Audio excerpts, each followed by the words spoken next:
ಆಕಸ್ಮಿಕವಾಗಿ ಕೆರೆಗೆ ಬಿದ್ದು ಎಸ್ಎಸ್ಎಲ್ಸಿ ವಿದ್ಯಾರ್ಥಿ ಸಾವನ್ನಪ್ಪಿದ್ದಾರೆ. ಕೆರೆ ಏರಿ ಮೇಲೆ ನಡೆಯುವಾಗ ಕಾಲು ಜಾರಿ ನೀರಿಗೆ ಬಿದ್ದು ಮರಣವನ್ನು ಹೊಂದಿರುವಂತಹ ರಿಪ್ಪನ್ಪೇಟೆ ಸಮೀಪದಲ್ಲಿ ಆಗಿರುವಂತಹ ಘಟನೆ. ಆಕಸ್ಮಿಕವಾಗಿ ಕೆರೆಗೆ ಬಿದ್ದು ಎಸ್ಎಸ್ಎಲ್ಸಿ ವಿದ್ಯಾರ್ಥಿ ಸಾವನ್ನಪ್ಪಿದ್ದಾರೆ. ಕೆರೆ ಏರಿ ಮೇಲೆ ನಡೆಯುವಂತಹ ಸಂದರ್ಭದಲ್ಲಿ ಕಾಲು ಜಾರಿ ನೀರಿಗೆ ಬಿದ್ದು ಮರಣವನ್ನು ಹೊಂದಿರುವಂತದ್ದು. ರಿಪ್ಪನ್ಪೇಟೆ ಸಮೀಪದ ಬರುವೆ ಗ್ರಾಮದಲ್ಲಿ ನಡೆದಿರುವಂತಹ ದುರ್ಘಟನೆ. ಶಿವಮೊಗ್ಗ ಜಿಲ್ಲೆಯ ಸಾಗರ ತಾಲೂಕಿನ ಬರುವೆ ಗ್ರಾಮ. ಮೃತ ಬಾಲಕ 16 ವರ್ಷದ ತಾಹಿರ್ ಹುಸೇನ್. ಎಸ್ಎಸ್ಎಲ್ಸಿಯ 3 ಪಬ್ಲಿಕ್ ಪರೀಕ್ಷೆ ಬರೆದಿದ್ದಂತಹ ವಿದ್ಯಾರ್ಥಿ.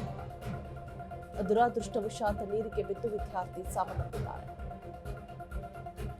ರಿಪ್ಪನ್ಪೇಟೆ ಪೊಲೀಸ್ ಠಾಣೆಯಲ್ಲಿ ಪ್ರಕರಣ ಕೂಡ ದಾಖಲಾಗಿದೆ.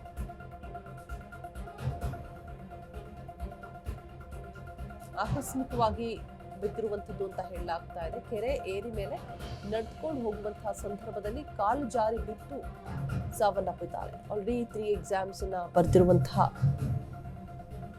ವಿದ್ಯಾರ್ಥಿ ಆಕಸ್ಮಿಕವಾಗಿ ಕಾಲು ಜಾರಿ ಕೆರೆಗೆ ಬಿದ್ದು ಸಾವನ್ನಪ್ಪಿರುವಂತಹ ಶಂಕೆ. 16 ವರ್ಷದ ತಾಹಿರ್ ಹುಸೇನ್.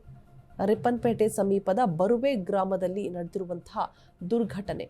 3 ಪಬ್ಲಿಕ್ ಪರೀಕ್ಷೆ ಕೂಡ ಮುಗ್ದಿರುತ್ತೆ. ಎಸ್ಎಸ್ಎಲ್ಸಿದು ನಡೆದುಕೊಂಡು ಹೋಗ್ತಾ ಇದ್ದಂತಹ ಸಂದರ್ಭದಲ್ಲಿ ಆ ಕೆರೆಯ ಸಮೀಪದಲ್ಲಿ ಕಾಲು ಜಾರಿ ಬಿದ್ದು ಸಾವನ್ನಪ್ಪಿದ್ದಾರೆ ಅನ್ನುವಂತಹ ಮಾಹಿತಿ.